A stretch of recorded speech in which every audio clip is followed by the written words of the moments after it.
आम आदमी के जेब पर सबसे प्रभाव डाल रहा है वो है तेल की लगातार कीमतों में बढ़ोतरी होना। बता दें कि पिछले 10 दिनों की अगर बात करें तो इस 10 दिनों में चौथी बार ऐसी है कि जो तेल यानी कि पेट्रोल और डीजल की कीमतों में लगातार बढ़ोतरी देखी जा रही है।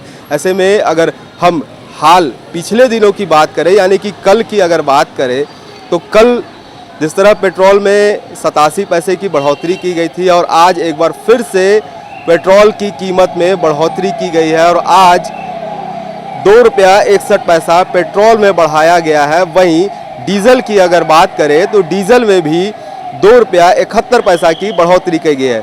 तो ऐसे में कह सकते हैं कि लगातार जिस तरह से पेट्रोल और डीजल और सीएनजी में बढ़ोतरी की जा रही है इसका जो सीधा असर आम आदमी की जेब पर पड़ रहा है।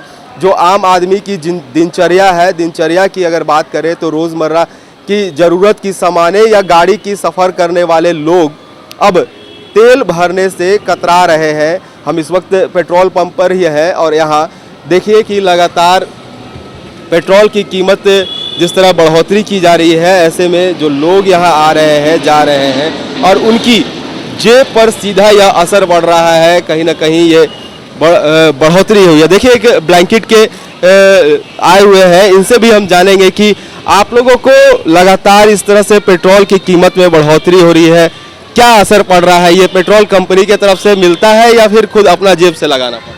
अपना जेब से लगाते हैं सर। तो काफ़ी अब अंतर होगा। ये तो एक्स्ट्रा चार्ज आपको कंपनी तरफ से नहीं मिलता होगा?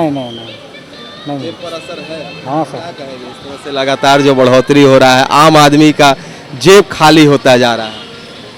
क्या बोलेंगे, दिक्कत हो रहा है बहुत।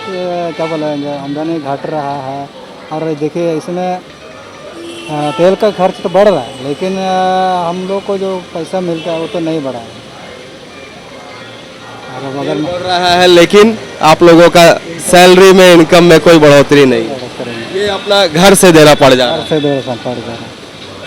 देखिए ये असर है, आम आदमी का जो जेब है वो हल्का होता जा रहा है लेकिन जो कंपनियां हैं, जिस कंपनी में काम कर रहे हैं और जिस कंपनी के लिए ये गाड़ी चला रहे हैं, उनकी तरफ से कोई असर नहीं पड़ रहा है।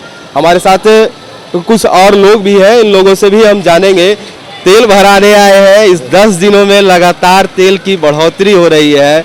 अगर बात करें पेट्रोल, अगर पेट्रोल इसमें भरा रहे हैं, पेट्रोल में भी लगभग ₹7 है, डीजल में भी ₹7 का बढ़ोतरी हुआ है।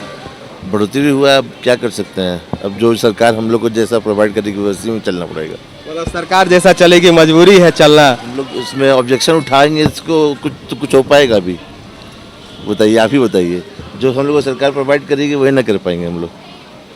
इस तरह से आम लोगों पर काफी असर है, बहुत ज़्यादा। हर चीज़ का दाम इसी से डिपेंड करता है, हर चीज़ का। ईच एंड एवरीथिंग का जो है वो डिपेंडेंट सब पेट्रोल पे है, क्योंकि ट्रांसपोर्टेशन ही तो मेन है। आजकल के ज़माने में बिना ट्रांसपोर्टेशन का कहाँ कुछ हो रहा है। हर एक चीज़ आप देख लीजिए, हर चीज़ का दाम बढ़ गया। आम सामान भी जो दिनचर्या के सामान है वो भी बढ़ेंगे, वो भी बढ़ गया है, वो बढ़ चुका भी है।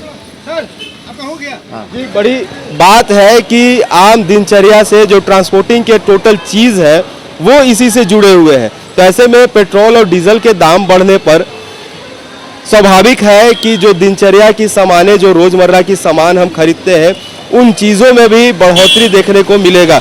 इस तरह से लगातार जिस तरह से अभी इस बढ़ोतरी की अगर बात करें तो हम बढ़ोतरी को लेकर जिस तरह से बात कर रहे थे कि हार्मोज पश्चिमी एशिया देशों में जिस तरह से लड़ाई चल रहा है, इन तमाम चीज़ों को लेकर इस वक्त जो फिलहाल जो माहौल चल रहा है यही कारण है जो लड़ाई का, और यही कारण है कि तेल देश में आने में दिक्कतें हो रही हैं और जिसके कारण जो कच्चे तेल के दाम में बढ़ोतरी हो रहा है और उसके बाद रिफाइनरी तेल में भी बढ़ोतरी देखने को मिल रहा है। तो जिस तरह हॉर्मोज डमरू में से जो तेल की आवाजाही है, इस आवाजाही को रोक दी गई है और यही कारण है कि देश में लगातार तेल की बढ़ोतरी देखने को मिल रही है। अब इसमें सबसे बड़ा सवाल यह है कि जैसे जैसे तेल का दाम बढ़ता जाएगा, महंगाई भी उसी तरह बढ़ती जाएगी और आम आदमी का जेब हल्का होता जाएगा। रांची से TV45 के लिए अपने सहयोगी आनंद के साथ मैं जयंत कुमार।